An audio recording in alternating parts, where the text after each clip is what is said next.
यह घटना राजस्थान के एक छोटे से गांव की है, जहां दो युवा दिलों का प्यार एक खौफनाक मोड़ पर समाप्त हुआ और उनकी भटकती आत्माओं ने गांव वालों को एक अनकहे डर में डाल दिया। वीडियो शुरू करने से पहले हमारे चैनल को सब्सक्राइब करें, वीडियो को लाइक करें और ज्यादा से ज्यादा लोगों को शेयर करें ताकि हमें और भी हौसला मिल सके। तो शुरू करते हैं।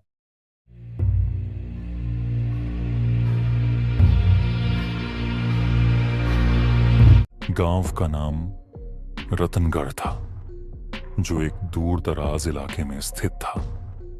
यहाँ की जिंदगी धीमी और शांत थी, लेकिन कुछ खास नहीं था। गांव में एक लड़का था, अर्जुन, और एक लड़की, मीरा। दोनों के बीच का रिश्ता किसी साजिश या हिंसा से नहीं, बल्कि एक असामान्य प्रेम कहानी से जुड़ा था।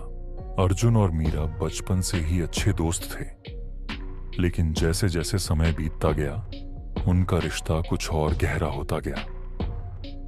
अर्जुन एक खेतीहर परिवार से था और मीरा का परिवार गांव के सबसे समृद्ध परिवारों में से एक था। इस फर्क के बावजूद दोनों के बीच की दोस्ती और प्यार दिन ब दिन बढ़ता गया। यह एक ऐसा प्यार था जो पहले गांव वालों की नजरों में अच्छा था, लेकिन फिर धीरे धीरे यह अजीब और खतरनाक लगता गया। मीरा के परिवार वाले इसके खिलाफ थे। उनका मानना था कि अर्जुन एक साधारण किसान है और उनकी बेटी के लिए यह रिश्ता ठीक नहीं था। लेकिन मीरा ने अपने दिल की सुनी और अर्जुन से मिलने के लिए चुपके चुपके उसके पास जाती रही। गांव में एक पुराना किला था, जो काफी समय से खंडहर में बदल चुका था। वह किला, जो कभी शाही परिवार का आवास था, अब वीरान और सुनसान हो चुका था। गांव वालों का मानना था कि किले में कुछ भूत प्रेत हैं और रात को उस स्थान पर जाना मना था। लेकिन अर्जुन और मीरा के लिए यह कोई डर की बात नहीं थी। उन्हें वहां छुपकर मिलने में कोई परेशानी नहीं थी। एक रात जब गांव के लोग सो रहे थे, मीरा और अर्जुन ने किले की ओर जाने का फैसला किया। वहां की हवाएं ठंडी और घनी थीं और किले के पास जाने पर दोनों को एक अजीब सा एहसास हुआ। लेकिन उन दोनों का प्यार इतना सच्चा था कि वे डर को नकारते हुए एक दूसरे के पास थे। वहां अचानक से कुछ अजीब घटनाएं मन में घटने लगीं।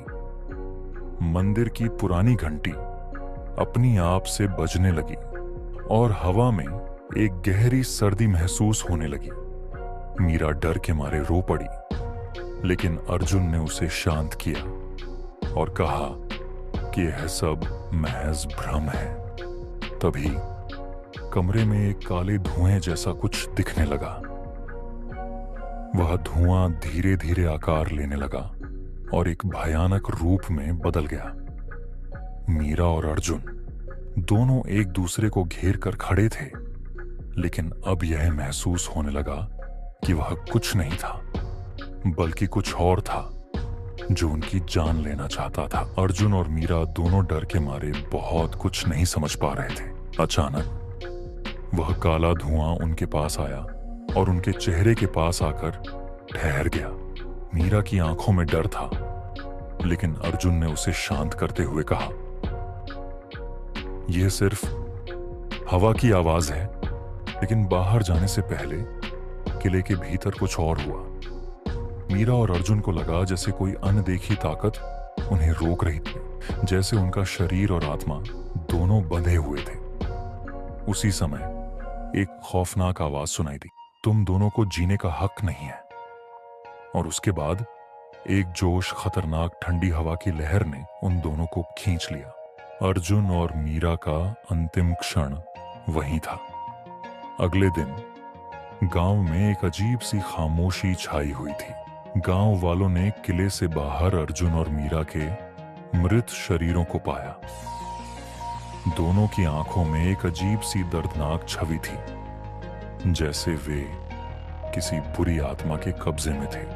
कुछ महीनों तक गांव वालों ने यह घटना नजरअंदाज की, लेकिन कुछ अजीब घटनाएं घटी। लोगों ने सुना कि रात को किले के पास कोई चुपचाप चलता हुआ दिखाई देता है और कभी कभी वह आवाजें आती थीं जो मीरा और अर्जुन के अंतिम पल को महसूस कराती थीं। कुछ लोगों ने दावा किया कि वे किले के पास जाते हुए मीरा और अर्जुन के भूतों को देख सकते थे, जो अपने प्यार की तलाश में भटक रहे थे। गांव में एक शोर मच गया। लोग डर के मारे किले के पास जाने से कतराने लगे। एक दिन गांव के एक बुजुर्ग व्यक्ति ने सबको बताया कि किले में जो भूत प्रेत हैं, वे दरअसल अर्जुन और मीरा की आत्माएं हैं। वे अपने प्यार की पूरी करने के लिए भटक रही क्योंकि उनकी मृत्यु ने उनका प्यार अधूरा छोड़ दिया था। आज भी अगर आप रतनगढ़ के पास से गुजरें और रात को किले के पास जाएं, तो आप शायद अर्जुन और मीरा की आवाजें सुन सकते हैं। वे दोनों एक दूसरे से पुकारते हैं जैसे वे अभी भी अपने प्यार को ढूंढ रहे हों। यह कहानी सिर्फ एक खौफनाक अनुभव नहीं है, बल्कि यह एक सच्ची घटना है जो प्यार, मौत और भटकती आत्माओं के बीच के संबंधों को दर्शाती है। अर्जुन और मीरा की आत्माएं कभी भी शांति से नहीं रह पाईं, क्योंकि उनके प्यार ने उन्हें जीवन और मृत्यु के बीच एक बेमतलब संघर्ष में डाल दिया।